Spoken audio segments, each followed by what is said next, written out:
everything that Blizzard was making was going to be awesome. And they developed such a track record that it wasn't just me. It was everybody who I knew from different places across the industry wanted to get a job at Blizzard because whether it was going to be a MMO or an action role-playing game or an RTS or maybe, who knows, one day a card game, it was going to be great.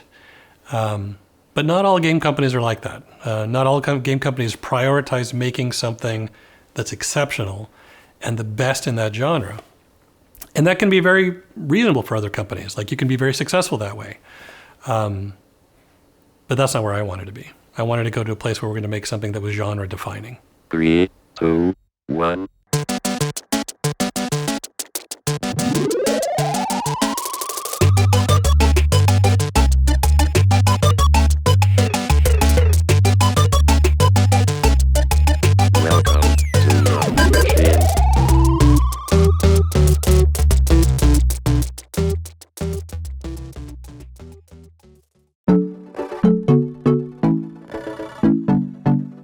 When you ask the question, how are we going to make this thing? That's what producers are there to sort of help figure out. You have designers who will figure out, what are we supposed to be making? You'll have art directors, you'll have artists, you'll have engineers, audio designers, who are to figure out, how good can my discipline be, whether it's art or audio or engineering. The production job there is figure out, how are we going to make this all come together? And so some of that's going to be figuring out, how do we assemble the team? It's going to be really thinking about, what's the scope of what we're chasing? What are the various pieces we need to be able to pull this thing off? It's going to be thinking about risks. What are the types of risks that could derail where we're going? It's really a big part of it's building the plan. What is the high-level roadmap? What are the pieces we need in what order that we're going to need to be able to pull this thing off? And so a lot of that work is understanding, what are the dependencies one piece has on another? How can we make sure that before the audio team is ready to start on getting audio assets associated with all these characters that they need to work on, that the modelers have already finished, the animators have finished, the engineers have hooked it all up, because it's this very long chain of different pieces you need in just the right order. And that tends to be one of the big things that producers do, is to figure out, how do we make the plan that gets all this assembled just the way we need it to be.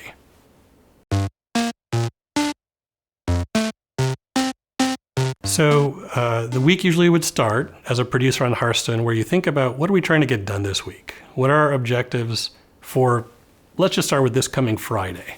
Where do we want to be?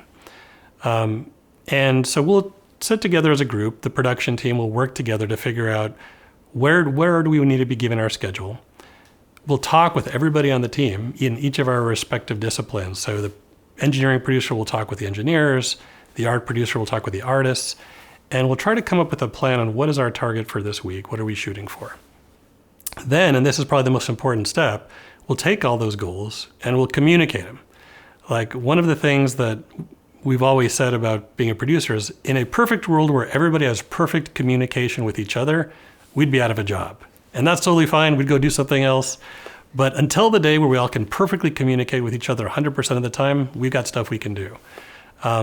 Because at the end of the day, games are very complicated to build, and nobody has an exact picture of everything that's going on at all times.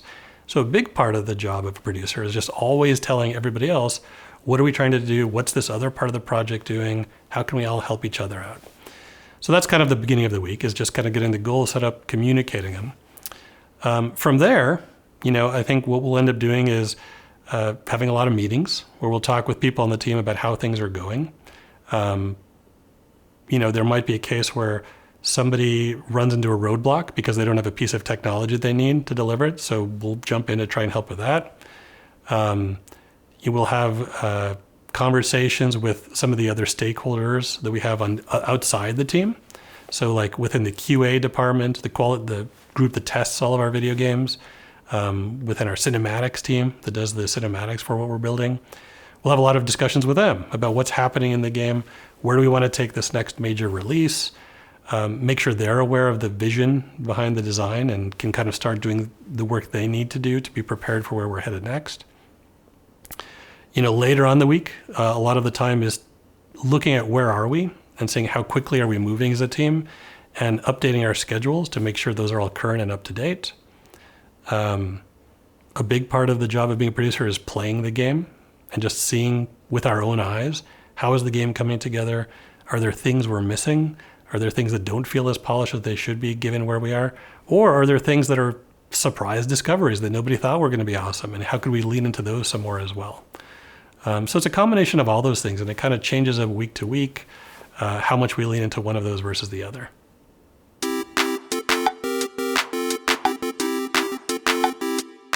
If I think about the things I love the best about producing video games, you get a very broad, holistic perspective on everything that's going into the game. You get a lot of exposure to what are the engineering issues they're working on? How do we think about the design? How's the game written? That part has all been great. But the best part about it for me is you're also charged with the team and helping to find ways to facilitate the improving of the team culture. And this is the thing that gets me the most excited about. When I get asked, what does a producer even do? Like, what are some of the most important things that we come out of producer? A lot of times you'll hear answers like, well, these are the people who manage the schedule. And that's true. Or you'll hear things like, these are people that help us figure out how to partner with other parts of the organization, like customer service or marketing or publishing or whatever. And that's also true. But the thing that gets me most excited about is this is the group that's most involved with how do we curate the energy of the team? Like, this is the group that has to figure out how do we clear roadblocks? How do we help empower everybody? What are the things we can do that's going to make this feel like the most fun job that anybody on the team has ever had? And nobody really owns the culture. Like, that's a product of the team. But there's a lot of things we can do to celebrate traditions. There's a lot of things we can do to sort of highlight our successes, to kind of portray reality to the team when it goes to tougher times. And that's really the domain of production, to make sure that you're championing those things.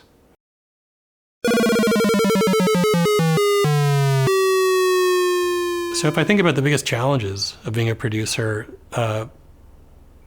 we're not necessarily just trying to figure out what's going to make this particular piece of art shine as best as it can, or how do we deal with fixing this particular technical challenge. We're interacting with people. Like, that's the bread and butter of the job. And people are very complicated, and they all have very different goals. They have very different things that they're chasing, and they're all very well intentioned, but they're not always looking for the same thing. And so big part of the job of being a producer is to try and understand, how can you facilitate? Like, what are the common shared goals that we all have on the team together? How can we help everybody see that together? And recognize that there's going to have to be some compromise. Somebody might have to give a little bit, but you'll have these other areas where you'll win. And so that is a big part of the role as well, and that can be very challenging. It's one of the most rewarding parts of the job, but it's also very complicated for reasons that you might expect when you're thinking about the nuances of trying to get people to see eye to eye. I think sometimes you'll hear from producers that they don't like being given what can feel like very difficult to hit timeframes, because they're trying to figure out how can we build a roadmap that's credible, but this date feels unrealistic. That can be very frustrating. It can sometimes be frustrating, particularly for some of the more junior producers, to not have the control that they need to deliver on whatever is being assigned. Because your job here, like, you have, in many ways, a lot of the accountability as a producer without the authority. Because you're not the one who's going to go model a character. You're not the one who's going to code a new system. You have to try to get the team rallied towards those goals. But at the end of the day, you have to rely on other people to kind of make those pieces for you to be successful in your role. And that can be challenging for producers sometimes, because things can happen and people can have issues, and you can have issues. So you have to be comfortable with the fact that you're going to be held to milestones and held to deliverables where it's just not your work. It's a bunch of people's work. That can be a difficult thing. It can be very hard sometimes to get everybody working together towards the same set of goals. Like, everybody has different ideas of what they're chasing, and that can be a challenge sometimes when people just are not seeing eye to eye and pushing in different directions, and it's your job to build that alignment. So those are some of the big ones that come to mind.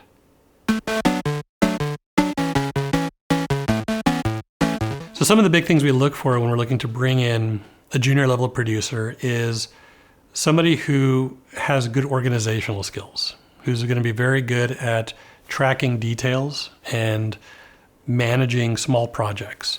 We'll usually start by assigning an associate level producer to a small group of maybe 4 or 5 developers.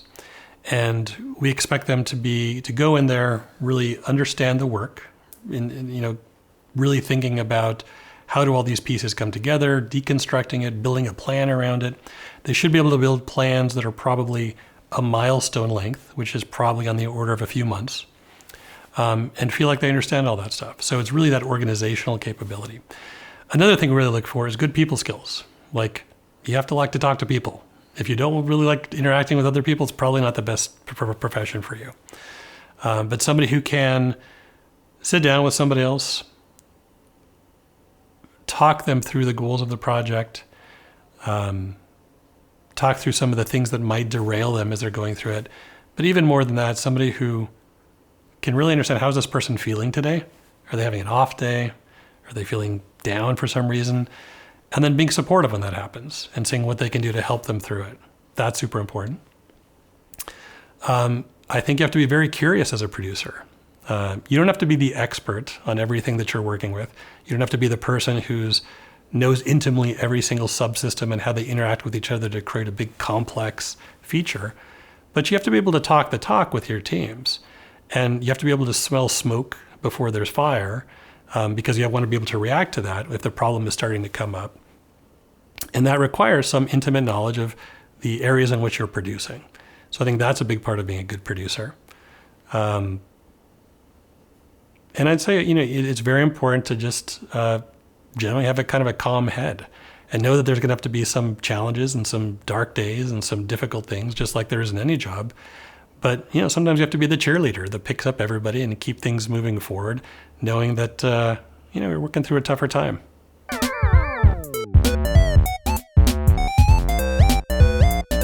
So it can be pretty competitive to get an entry-level position as a producer.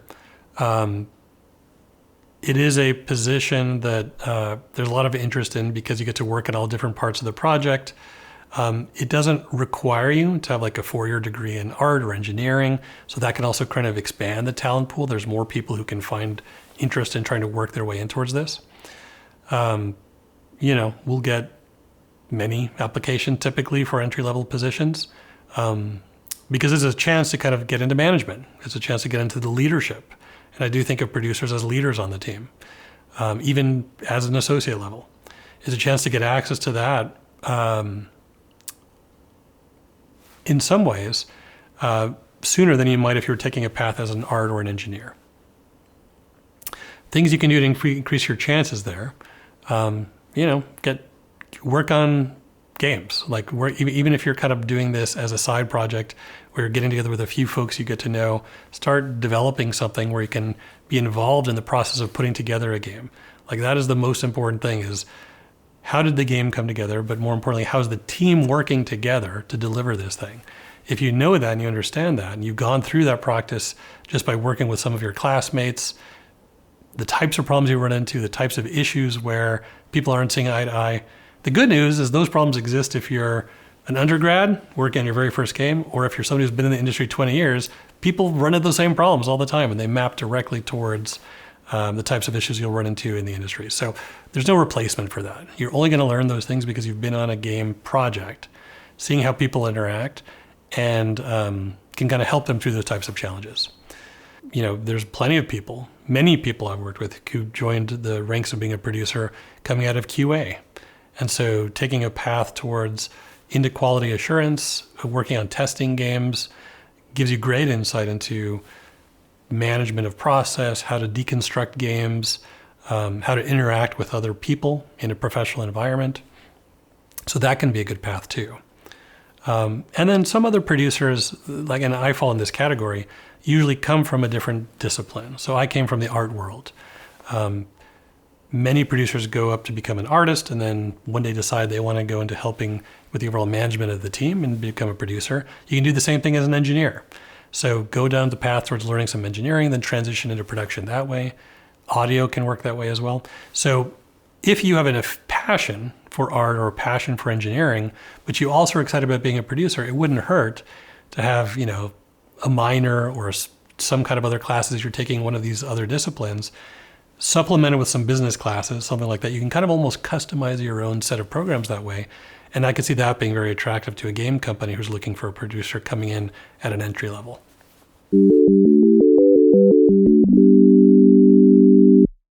Games now are by far the biggest they've ever been. The industry has exploded over the last 20 years.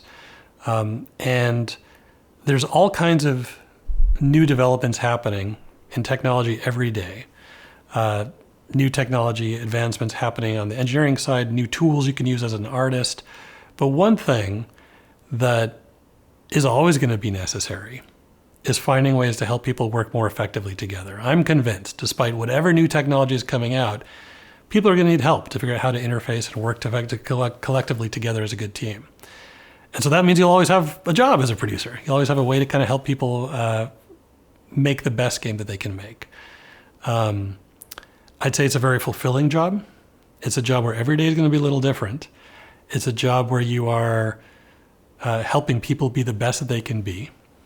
And as awesome as it can be to be working on your own individual projects, in my experience, it pales in comparison to seeing what you can do when you have a team that's firing on all cylinders, where everybody is excited to work together and has made something that's far greater than what any one person could have done.